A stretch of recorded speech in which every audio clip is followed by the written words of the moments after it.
Oh my gosh, that was such an awesome binge. Oh my goodness. So, I know I haven't made a video in a while. It's been about, what, 2 weeks since I saw Detroit, and I know movies have come out in August, but no movies I've had any interest of seeing. So, I wasn't at the theater much this month or at all besides Detroit. But when I realized that Netflix was dropping The Defenders this month, I knew August was about to be turned around real quick. So I've been a huge Marvel Netflix show fan ever since, of course, Daredevil season 1 hit. And unfortunately, the only review of those shows I have up on this channel is Iron Fist. But if you want to see my extended thoughts on the other Marvel Netflix shows, I actually guest starred on a podcast a couple months ago to prepare for this show. A good friend of mine had the pleasure of just nerding out with me and talking about the other Marvel Netflix shows. So I'm going to put a link in the description in case you want to hear my thoughts on the other shows.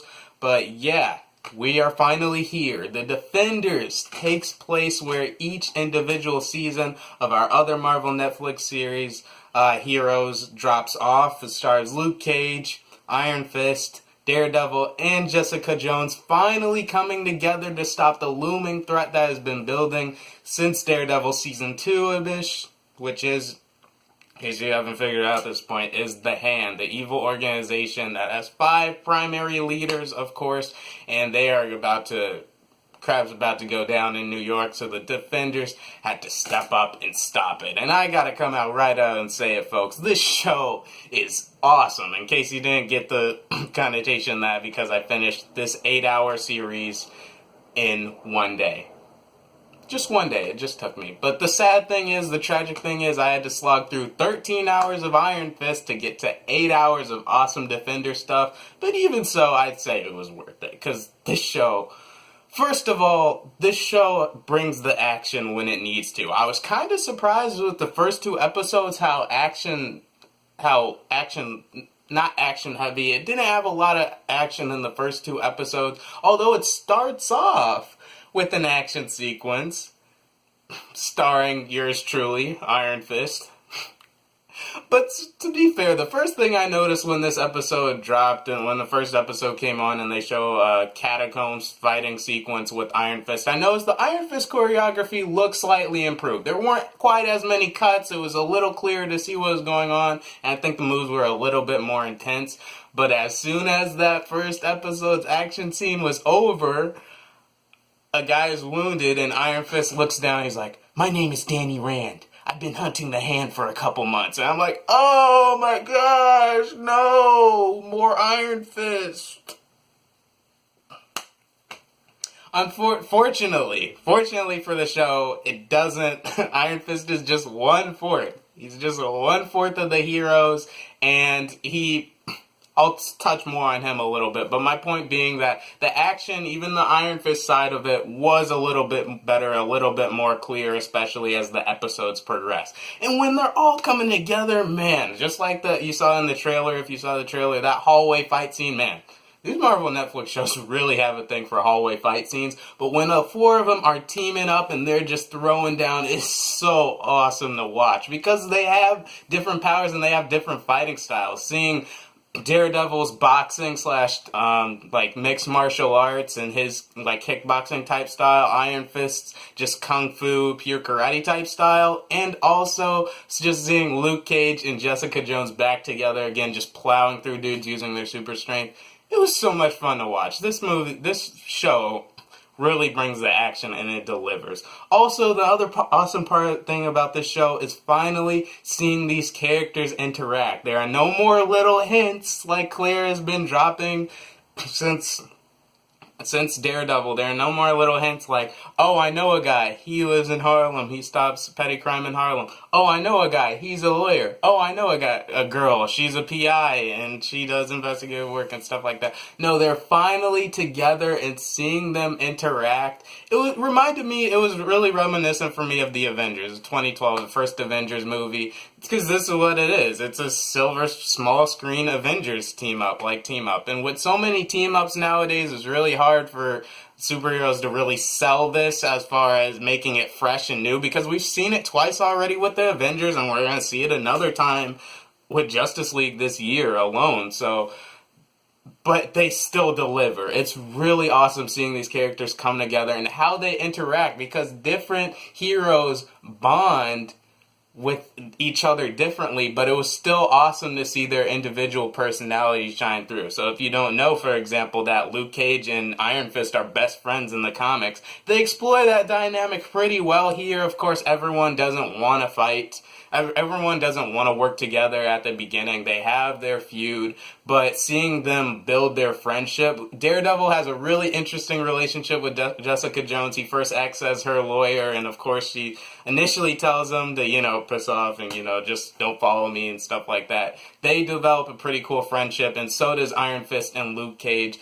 One of the best things about this show is just that, just how they interact. So you ever had some moments in Iron Fist where you're like, man, Danny's such a punk. I want to punch Danny in the face. Danny's just horrible right now. His friends in this show, the other Defenders, they really put him in check. Daredevil calls him out for being the man-child he is.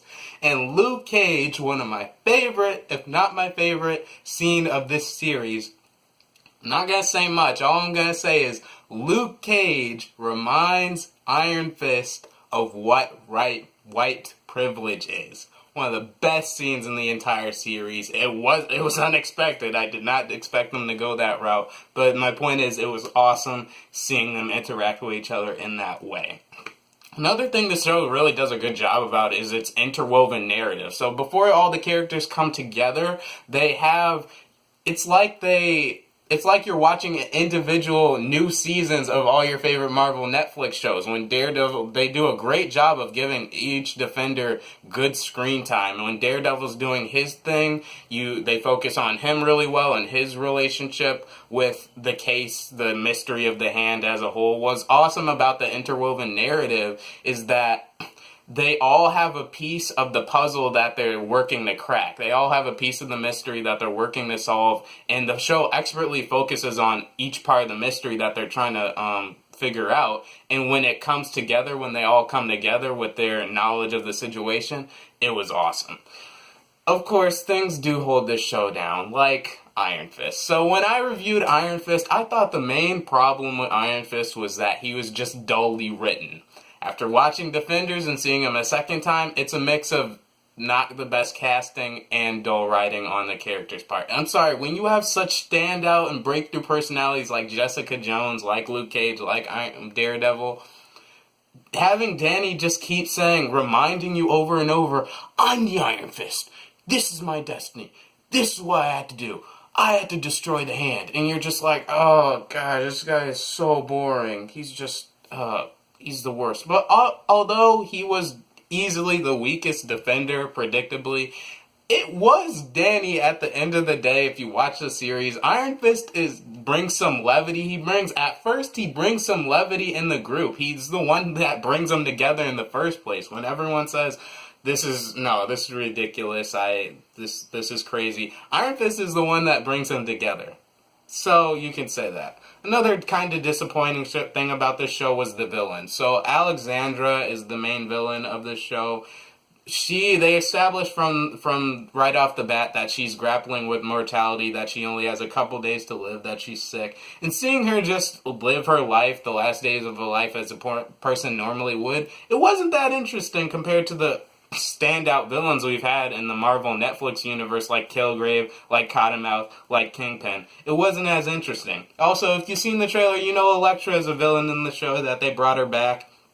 And honestly, my main problem with the villain had to do with her, because as entertaining as it was watching her fight and throw down, as we know she can, she was buffed and OP in this show. That way overpowered. I guess with the resurrection gives you added super strength along with your hand-to-hand combat skills. But it makes no sense. There are a lot of inconsistencies with the action. When Iron Fist first fights Luke Cage, his punches and kicks aren't even making him flinch. But when Elektra fights Luke Cage, she's sending them flying through walls. And I'm like, wait. And it's not just Elektra, it's other members of the Hand. I know they probably have experience using chi and stuff like that too. But it was really weird seeing the show was really inconsistent of what does and doesn't hurt Luke Cage. It was just a little annoying. Elektra was way too OP, way overbuffed. But a last thing that kind of got on my nerves with this show is the side characters. They bring out...